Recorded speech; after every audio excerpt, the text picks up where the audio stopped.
I just got the opportunity to meet Amrita Grace in person. We have been crossing paths on the web, as I have so many of you, and it is awesome to actually be speaking with her. She has her fourth and final retreat coming up in Avalon, and we've been doing a lot of, well, not a lot, but these past few minutes, we've been talking about sexual healing, which is her focus.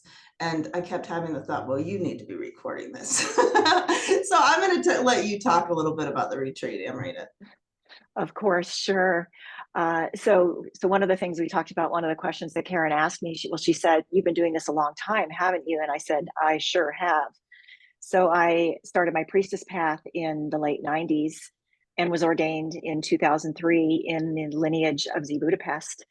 And that eventually led me into a place I really needed to go, which was into the work of sexual healing, feminine sexual healing. At least that's how I've evolved it. It was mixed gender when I started it, which I went through and then decided, I got my certification and I decided I want to do this work only with women because I feel like that creates a safety and a nervous system calm that's really important to the work of sexual healing. So it's become feminine sexual healing. So I came into the work of sexual healing because I desperately needed it. I think on some level, because of the society that we live in, we all need support in this area. And so I wrote a book and published it in 2009 called Reclaiming Aphrodite-The Journey to Sexual Wholeness. And that book won an award and became an Amazon bestseller, which was really exciting. If the screen is jiggling a little bit, it's because my sweet little black cat is here leaning into my screen. She wants to be part of it too. So what I've noticed is that so many women, myself included, are in transition in their lives. And I've been feeling that energy of transition over the past few years. And the volume's gotten really turned way up over the past few months, even for me. And part of what holds women back, I think, is that we just carry eons of unprocessed emotions. Okay, Kat, come on. Unprocessed emotions in our bodies, and especially in our pelvic region. And there are so few healing modalities that actually address this because it's off limits. Our sexuality is off limits. Our yonis are off limits. Our first chakras, our root chakras are off limits to be touched.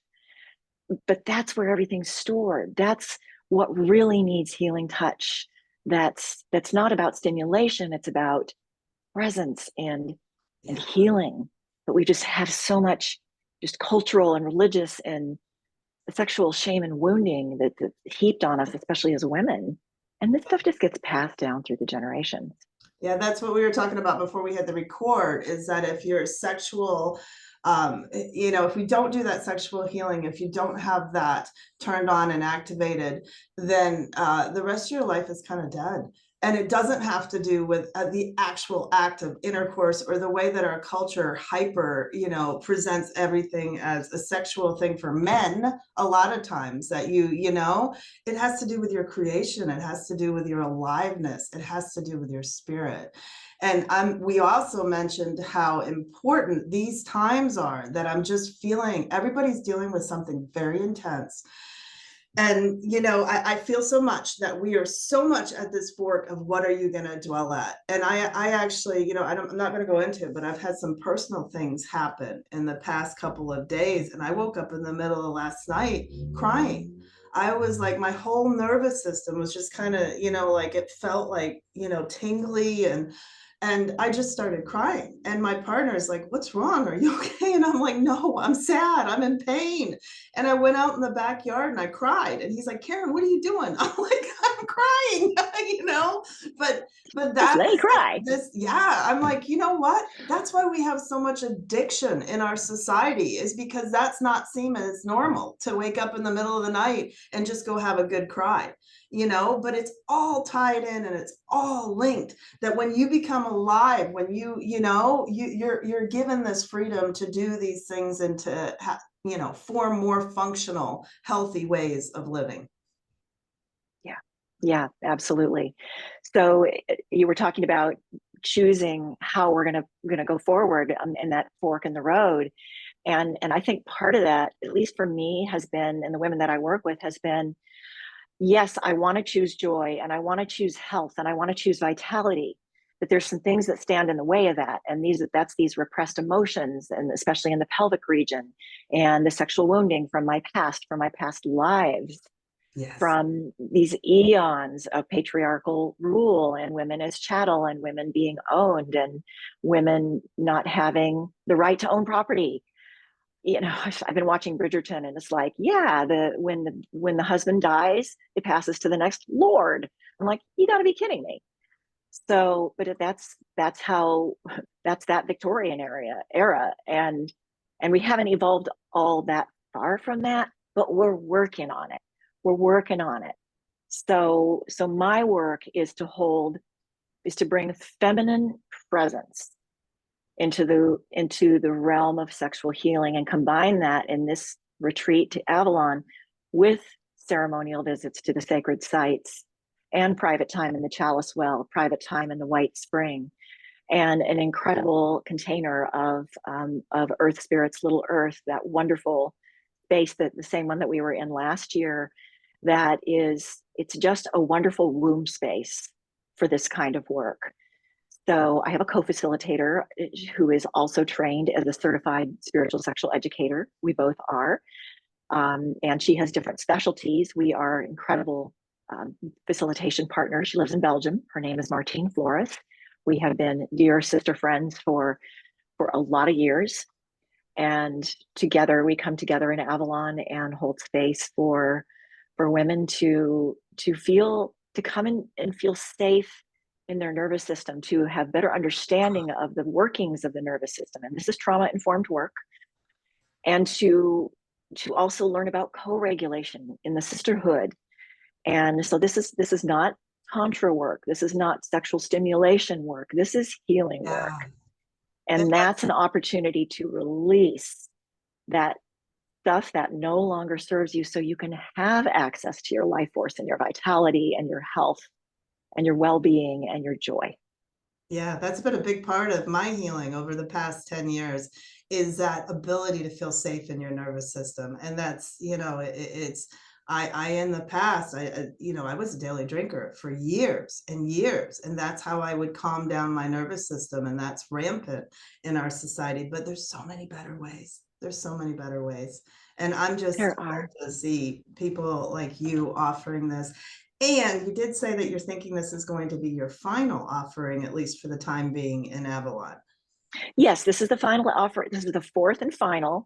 This retreat was originally conceived in 2019. It's planned for 2020. Well, we all know what happened in 2020.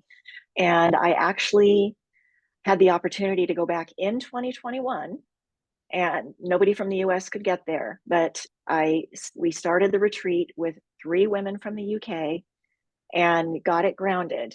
And now, this being the 4th year, last year I got the message that the land is letting me know that the work is done, that after this year, the work is complete with bringing feminine sexual healing to Avalon. And I just feel so honored to have had the opportunities that I've had as a priestess and a facilitator, to spend that incredible time, especially adorning the Chalice well during our morning private time. That has been it has been the greatest honor I've ever experienced as a priestess. Wow. And I've hogged it all to myself in the past 3 years. Like, I have another priestess, an Avalon priestess, that leads women through the gardens and the gateways, while I'm bringing my roses to the Chalice well. But this year, I think I'm going to share. I mean, of course, we all spend time. Yes, I got chills listening to that. And that's what I'm getting, this really sense of groundedness from you, this energy. Oh, yeah. Yeah. Yeah. Oh, yeah. Yeah. I'm a very, very grounded and very embodied person. And that has not always been the case. I spent 20 years acting out sexually. The way that my sexual wounding manifested was as very unusual for a woman: sexual addiction, hypersexuality. And I acted out sexually for 20 years through 2 marriages. And then I finally realized something has to change here. And therapy didn't do it. Years and years and years of therapy And I was so frustrated, like I need to find something that works. And I was very, very honored and privileged and lucky that I found my way to this particular body of work called Sacred Sexual Awakening and Healing. It's so needed. The women's mysteries Yeah. and these things that have just been missing in our culture and society for thousands of years. And it's my honor to help connect people. And it's a small retreat. There's only a few more spots. Is that the, it's not much. Yeah, it's 18 max. And that's what we had last year. It was just a great number. I think at this moment, I've got 6 spots left. And I definitely expect that it's going to sell out probably within the next month. I'm going to close registration on June 10th because I'll be traveling early to the UK and I need to have everything that I need with me, all the handouts and all of the things that need to be taken care of at home. So I'll close registration a little earlier than I might normally. And I always go early and spend several days just immersing myself in the magic of Glastonbury. Oh, wow. Well, I wish I could go to Always. those spots. Maybe I'm like, well, oh my gosh. Okay, so I'm going to put all of your information in the description of the video. So please reach out to Amrita if you're interested in hearing more. And I'm also going to put about the book information down there as well. Great. And thank you so much for sharing all of this. My pleasure. Blessed Beltane and blessed be. Yes. Shema.